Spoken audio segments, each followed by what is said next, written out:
Hello everyone, Kyle from Pixelwave. Today I wanted to show you how to create procedural dirt, grime, wear, edge wear, tons of things. All the things in 3DsMax and Corona. We're going to use a base material and then a handful of nodes to help make the material seem like it's got a nice amount of wear on it all. So let's dive in. I'll just kind of give you a preview of what I'm working with here, and then we'll break it all down and I'll show you guys what does what and how it affects the overall building of this material itself. The main nodes that we're going to use, and I'll explain them hopefully so that you guys can understand them pretty easily. A curvature node, which is just that. It reads the model's curvature, whether it be convex or concave, so inside or coming around these edges. We will also use what I call the Photoshop node, which is great. It's the composite node that comes in 3DsMax natively. So that's not a Corona node, but we'll use that to kind of layer some of the effects. We'll also be using the Corona AO node, which is this AO dirt node. This just does distance between the meshes themselves. It kind of helps add an extra layer of dirt and grime. And then we'll be using a couple different types of grunge maps to achieve masking and to get it to not look so uniform, because you don't want uniform looking dirt, right? It'll look CG or just kind of look odd or funny. Or maybe you do, but I'll at least teach you how to use grunge maps to kind of map out some of these areas that we want some more detail in. So what is this? What is this material? I'll put maps down in the description that you can download so you can start with this basic. This could also be done on just a procedural material like metal or something like that. Maybe we can do metal too. You don't have to have maps to add in grit and grime to whatever we're creating. This could be like just a flat plastic to some degree. But I'll include the maps so that you guys can jump in and mess with things. So let me disconnect all this stuff. Let me see if I can get it all in one window so that we can see the preview and how it affects the model as we're messing around with things. And I'll disconnect it all and we'll put it all back together. Okay, so here's the original map that came with the material, which is great. Great little detail, just looks like wood. Oh, I also have a cylindrical map set up on this, so this isn't like custom UV'd or anything like that. Trying to keep it as procedural as possible. So basic, right? I'm gonna go ahead and delete this. And we're going to create a curvature node. So here, let's just do this from scratch. Curvature, and I'll show you what this does to the model itself. So anything that is black will show through the wood texture or the wood map that we had. Anything in red is the convex color, it's the edge color, and anything that's concave or green is the concave, the inside portion. It's similar to AO, but not quite. It can be concave without being really close to each other and including itself. So something to note, this is specifically looking at curvatures and not distance between parts or elements of your model itself. So what do we want the base color to be? Easy, just our normal map. So pipe that in and we'll be able to see that we have the normal wood pushing through, and then we have the convex areas coming through in red, green coming in, concave coming in green. Now, we could just easily change this to brown and say, look, we're done, teacher. This is dirt. Not really. We need to kind of work on this a little more. So what I like to do is a lot of times when something looks dirty, it'll look a lot darker, maybe desaturated, maybe not. So what I did is I took the map and let me disconnect this. I took the map and I darkened it, and we're just going to put that into the concaved areas. So anything that was green is now going to have this dark, any of the concaved areas is now going to have this darker wood texture in it, which will kind of help build the story of grime. Now, on the other end, edges of your model that have been rubbed or worn down, if we continue to wear them down, sometimes they'll look a little lighter in color. So what I did is I took the map here, I just duplicated it down, connected it up, so I'll get rid of that one, and I had it straight in, and I was using this output here to raise up the brightness of the material itself. But it was like too white. It starts looking almost desaturated, and I want a little more saturation in it. So one way we can make a texture darker or lighter is by going down to the output, enabling the color map, and then bringing this in. What you have to do actually is, if I delete that, we're going to say here, add. We're going to add a node. We're going to add a dot, and then you can right click and say Bezier smooth. Come back here, and then we bring this up and we smoothen this out. And this will give us, again, kind of the lighter wood on the corners. Now it's a little too much. And again, I want a little more color in it. It's looking a little desaturated. So we're not going to use this method. So I'm going to turn this off. It should go back. But I wanted to do a color correct node. So let's do this. We'll go Corona color correct. We'll pipe this in. Now we have brightness and saturation. So let's just do, I don't know, 0.5. This is a value of 1 to 0 and negative or positive values.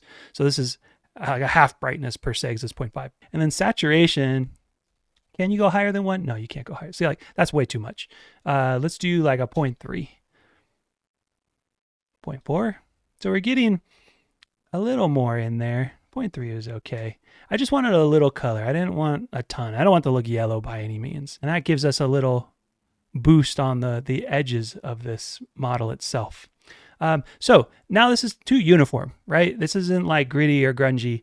That's where the grunge maps come in. It tries to break up some of this edge wear so that it's not just like a perfectly smooth, because that's not going to happen if something's been damaged, right? So I have 2 grunge maps. Doesn't really matter which one that we use.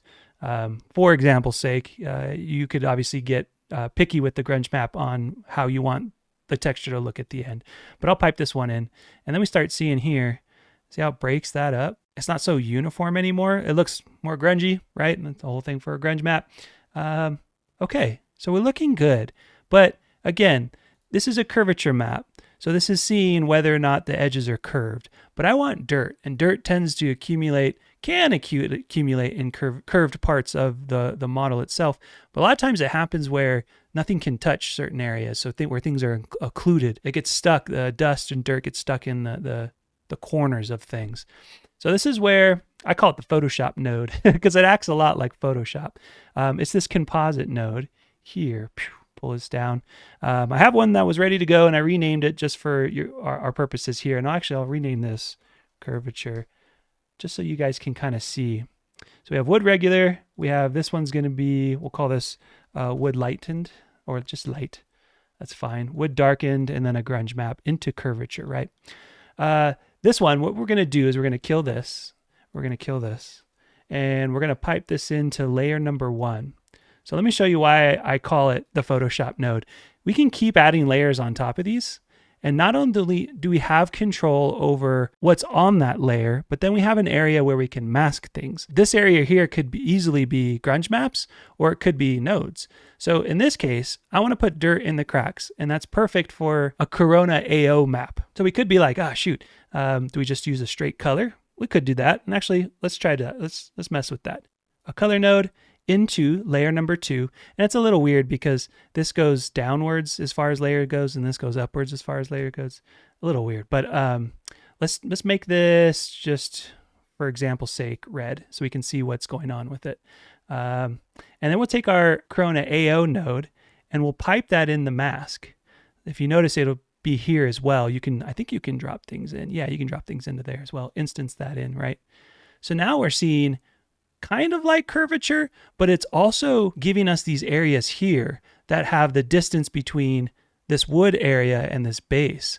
And it'll also get up in these nooks and crannies as well. So it's kind of like a curvature map. It can act sometimes like a curvature map, but it's different. It's actually acting on distance, the distance from this piece of wood to these metal pieces coming out. It's also the distance between itself. So it's including itself in these little cavities. So again, this kind of just adds another layer of realism of dirt and grime on top of what we're already doing. So we don't want to use red, obviously. We could just use brown, which feels kind of meh. So if I set that up, we'll just do this for purposes, easy reasons. Now it's being occluded, and what's coming through is this color only in these occluded areas. But what I want to do is I want to, like Photoshop, blend it with the textures below it. So then we're adding data on top of data and not just replacing data with color of some sort. So if I take this darkened wood, we'll put it in layer 2, puts it here, and then we have the Corona AI node piping that in or telling us where to put it in these cracks. Pretty cool, huh? And then we need to go to multiply. And what that'll do is, just like Photoshop, it'll compound the data on top of each other, giving us more information. You can still see some of these veins in the wood still coming through, where like if I just went to normal, it may still kind of come through, not as well. Definitely if we had just a straight color, you wouldn't see any of that. So I wanted to kind of go back on top of itself, which is like that, which is kind of cool. Okay, one thing to note that was kind of weird was the Corona AO, it has an 8-foot distance that it'll mask out, which is really odd. Like to start off with, depending on obviously how large your model is. Actually, let's take a look at how big this one is. I didn't even check. I'll move this over. This is looking at, move this one over to, let's see. This is 1.5 foot tall. So if I did, and maybe I'll just show you, if I did 8 feet, it would include like the whole thing, because that's the distance in which it's telling to add that or subtract that depending on how you set the node up. But here, I'll show you, because why not? I could talk about it till I'm blue in the face and it won't make sense unless you see it. Because we're artists, yay. Oh shoot. Okay, so this is a stock stock AO node. If I just pipe this in the color, anything that's unincluded will be white, anything that's included will be black. So here, let me actually do this so you can see kind of the difference. So everything is occluded because the 8-foot distance. If I take this down to, let's just say 0.5 of an inch, it just gets us in the nitty gritty. And this is what we want. We don't want obviously the whole thing occluded. So one thing to make sure your max distance, make sure that's set up. The way I like to do it is just to do what I'm showing you guys, pipe this into the diffuse color and then see how it's affecting it. The one thing I also want to note is, I'll put it back actually to red here. The red part is what is going to be piped in to the mask to be used as a mask. Now with masking, as we know with alphas, white is good where we want that information. Black is where we don't want that information. This comes in the opposite. So if I put this back to black, you're going to see that, well, maybe I'll turn up the inclusion color.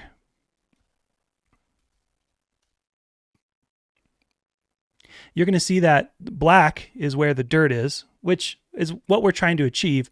But when we're using it as a mask, it needs to be flipped. It needs to be the opposite. White is where we want the mask to be. Black is where we don't want the mask to be, or I should say the dirt. So big thing to think about when you're using it as a mask, you need to invert the colors so that they show up properly. Okay, enough with that. Another nice little tool is the color spread. We can push things a little further with the color spread. So it's kind of like using levels or adjusting the contrast on a map. We can kind of push some of that, but it'll still stay around the 2-inch max distance that we've set. So it's kind of like fades in and out more of this data. Okay, enough with that. Let me kill that. We'll connect this back up. So one other thing that I'll show you on the Photoshop node that I love is this opacity. So let's say I like what it's doing. However, I don't like how dark it is. I want to pull some of it back. Just like in Photoshop, we can pull this down to 50%. And then it fades in and out a little more for this like grime grit thing that we're going. Maybe we'll split the difference. I like a little bit of it. There you go. That's it. Now, one other thing we can do in Photoshop is just use straight maps as a way to layer more scratches and grime and fun things like that. I've got this one here. Let's see here if I open it up. It's like just wear in general. I don't want to go too crazy with this, but just for sake of an example to show you guys, we put this in layer 3. Now this is right here showing up as a mask, but we have no blending mode, so it's just sitting on top. We also don't have a mask for this. So again, just sitting on top. You could like take it and use it as the actual texture itself and then use it for the map as well. That would be kind of interesting. And kind of you see the grime and stuff coming through. So you could do that. That's one way to do it. The way I was going to show you is I'll clear this out. And what I want is I want these streaks to be coming through not as a lighter color, but a darker color. So I'll go into this map itself. We'll pop inert over. So we'll go into this map's properties. We'll go to invert. So now we have our scratches coming through as a darker color. And then we can go back to our Photoshop layer, as I'm calling it. We'll delete that guy. And we'll set this to multiply. And if I pull back a little bit, well, too far. Now we get some of this grime kind of poking through on the outside of the model itself. Same deal with this thing. We can go down here and do our little enable a color map. Looks like I was playing with it, so it's already got one on it. So let me go ahead and we'll pull some of this up more. What this does is it adds more contrast and pushes out some of the details that just darken things up overall. Like if I pull this down all the way, it's going to pull all that out. So if we can play with how much of this not only comes through with the color map correction, but as we were stating, we can go back and do some of this on the Photoshop layer itself. So let's say if I went a little crazy with it, we got a bunch of scratches and it's like, I like the placement, I like how dark it is, but I just want to pull it out a little bit. Because another thing too, this is again kind of like a levels adjustment. If I pull this down, we're going to lose all this little stuff, but we want the little stuff in there. We just don't want it to show up as much, right? So see all this little stuff has gone away. So we'll bring in the little stuff and then we'll come back to this Photoshop node and then we'll pull it back. Now, this is all just on the diffuse channel. So we can continue to refine this on the roughness channel itself. This whole node, this whole branch could then be used on simply just the roughness channel and where roughness is placed. Should I do it? Yeah, let's do it. So I'll try to do it real quick. We'll rebuild it. So what do I want? I want it to be rougher in the included areas because that's where dirt is. It's probably going to cover up any kind of glossiness that this wood would have. And then I also want roughness on the edges because these edges would come out as they're being rubbed on, would probably pull off any gloss or anything that would be on the edges. So let's play with that. I'm going to zoom in real quick to this bottom area. Okay, let me kill this all together. And I'm going to make it super shiny. So no roughness at all. And we'll see what we get here. Okay, it's kind of hard to tell. You get a little bit of the shininess on the ends. There's no roughness information at all. So let's go ahead and grab a curvature node and we'll pipe this in here just to look at it for right now. We'll set our max distance down real low, 0.25 of an inch. So this tightens it up big time. And what I want to do is we'll do some white, void of color, no saturation, and we'll make it pretty dang rough on both of these. Then we'll take our roughness map, pipe that into base color. Then we'll put back this into base color itself, and then we'll pipe this into roughness. Maybe make this a little more extreme. I want to take this down here, and we'll darken this up a bit. Again, yeah, we'll use a color correct node, just so we get used to using those. So color correct, we'll pipe that in here, and then we'll darken this a little bit, 0.2, because I want more extreme. So what we're darkening is the roughness, which is going to make the non-curved areas shinier. Maybe I'll push this a little more. 0.5. Okay, and another thing is I want the grime that's happening on the diffuse channel to act almost identical to what's happening on the roughness side, right? So let's take this same mask and then we're going to put this into max distance. And then we'll have the same breakup in the same way for the roughness as we are getting on the diffuse side as well. Let me zoom in and see if we can see this a little better. Wait, that isn't looking right. What happened to our roughness map? Go back. Uncover steps. Oh, duh. Okay, so I turned the brightness up, which means it's more rough. I'm still working in glossy. So negative, make it darker, which will mean that it'll be shinier. Lower values will mean that the base reflection is shinier. So if I adjust that, we'll pull it back here. We should see the base of the material itself will be shiny, and then the included areas or the curvatured areas will be rougher. Yeah, so we're getting some of that. Let's look at this again. Let me pull this back. And we'll look at the color of how it's affecting. We'll dial that in more. So anything that's lighter in color is going to be rougher. And anything darker in color is going to be less rough or shinier. Can I push this even more? Let's see. I could do a contrast, but turn it to white. Make them super occluded. Pull it back. So I guess what's kind of bugging me about it is these areas here are still pretty shiny, and I want those to be dirty because we did that on the diffuse itself. So, all right, step further, you guys. Sorry about that. Let me kill this. We'll just do what we did, and we'll add in a composite node, the Photoshop node. We'll add this in layer 1. We'll put this in roughness. So that's all this network here is piped into layer 1. We'll do another layer. where we'll do a color correct, or I'm sorry, a Corona color. That's just going to be straight dark. Oh, I'm sorry, again, light, because we're dealing with roughness. And then we'll do this AO map in this mask. And then we got to set this, because this is just going right over the top. We got to set this to screen. So let's look at that and see how it's affecting the diffuse. I'm liking this better because it has these occluded areas where dirt would build up in it. They're not going to be very shiny because they're dusty all in there. So this is cool. I just want the contrast to be a little more. How can I fix that? Let's make some more room. I'll pull this out a little more. We'll put this back in. No, I'll leave this out. Let's see if I can do that with a color correct node into the diffuse here. And then we'll say contrast. Let's just kick this up. I don't know how far this even goes. We'll do a little region so it doesn't take forever to update. And then let's change it. I don't know, 10, 100, 50. Oh, that's cool. That's kind of where I want to double it. That's kind of what I want. I want more of this shininess to show through. And then maybe we pull back this max distance on the curvature. See if we can pull some of that out. So we'll go 0.5 of an inch. That should pull some of this back out on the curvature. 0.25 of an inch. There we go. If I kill that. Now this should shine through. So what we're seeing is the mask for roughness. Everything that's going to be white here is going to be rougher. Anything that's going to be black is going to be shinier in theory. Let's see if it works. So I'm going to pull this back up. We'll kill this out of the diffuse. We'll bring this back down to the roughness. So that's our whole roughness chain. And this is not even part of this thing. So we have our roughness chain and then we have our diffuse chain. What's that guy doing? No, he's just hanging out. So then we'll pipe this into diffuse and let's see what comes back. There you go. So you see here on the smoother edge here, we're getting these reflections, and then these don't really have much highlight at all to them. And on the inside as well.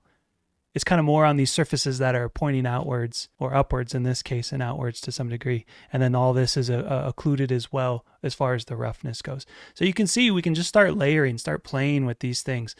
In the end, I probably should have grabbed that entire node structure for the diffuse, moved it down into roughness, and then just started playing with the maps and where the roughness map should be and changing some of the colors. This way too, would have pushed it a step further. Anywhere there was a scratch here, that would have shown up as rough instead of, still having the roughness data on top. But again, we can continue to refine and do epiphany.